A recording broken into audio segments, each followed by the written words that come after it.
Good morning, Breathe University. It's Kamitha Whipple.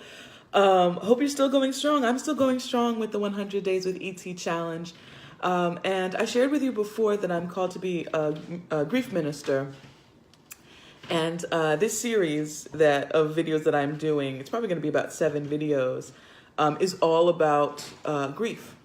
And what it is, last time we talked about, a really good definition of grief. So today, what I'm going to share with you is 3 things that you should not do for your grieving friend. So there will be times when the person that you love will be grieving. They'll be in bereavement, and there are going to be some tools that you're going to need to support them. Later in a different video, we're going to talk about some unhealthy grief, like an obsession or self-mutilation or suicidal thoughts. And at what point to seek professional one-on-one help. Certainly if that's the situation, you already know, your instinct says that person needs some professional help. But for right now, let's assume that a normally well-coping friend or family member is grieving the loss of death. What do you do in that situation? Well, number 1, don't Facebook, text. Matter of fact, don't text, call. No, don't call, visit. Whatever you do, make the extra effort.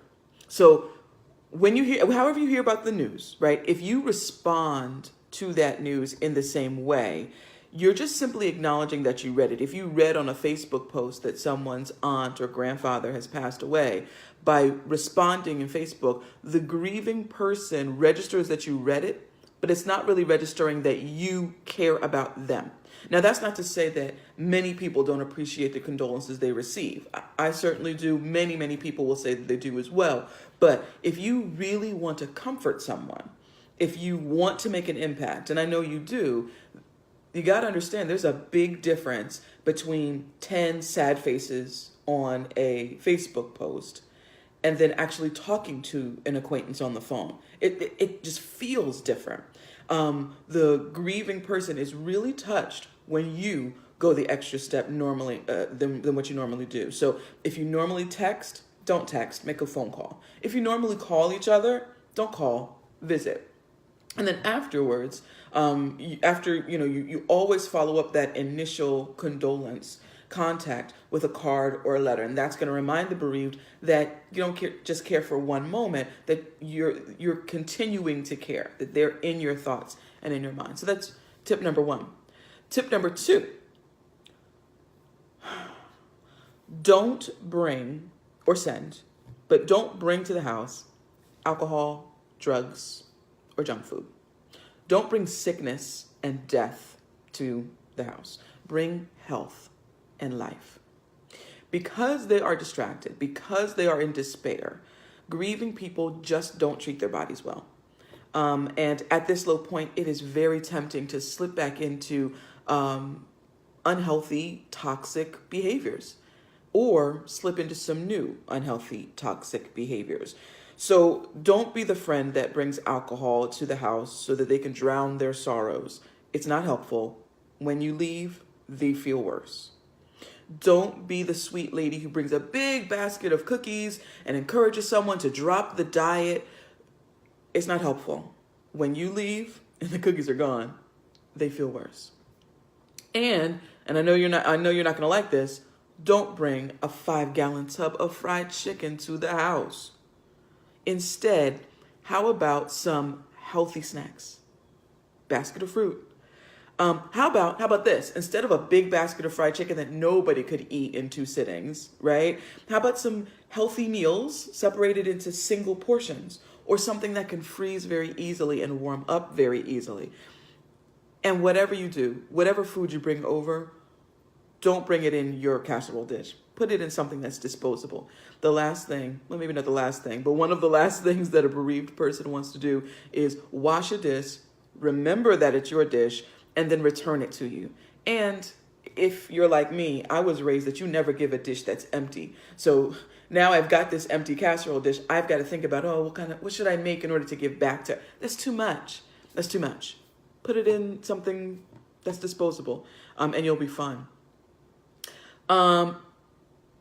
quite frankly, you could just avoid food altogether. I mean, there's nothing wrong with bringing flowers, bringing, bubble bath or like a bath kit, bring a journal, playlist, put together a playlist or an audiobook that might have helped you in your time of bereavement. Give them the resources that they're going to need. And then tell them that you'll take them out to dinner later on. So, because once they have things settled, they'll be ready to start their daily life. They might actually welcome the opportunity to get out of the house. So that's number 2. And then quickly, number 3, when you make your bereavement call, when you go and visit the house, don't avoid the loss. Talk about it. So many people use euphemisms and avoid saying the deceased person's name in their conversations. They'll say things like, when our loved ones have gone on, right? Or they'll say, we think about those that aren't with us any longer. Listen, unless this overly polite, sugary speech is initiated by the bereaved, unless it's initiated by them, and it's usually not, you're not helping. Use the name of the person that died. And use the word died. Use dead, death. See, by using the deceased name, you're actually acknowledging the grieving person's specific pain. Because think about it. They're not crying because of the abstract concept of a transition to a better place. No. They're upset about Grandma Lizzie's death. Nobody thinks about the overarching, why does this happen? No.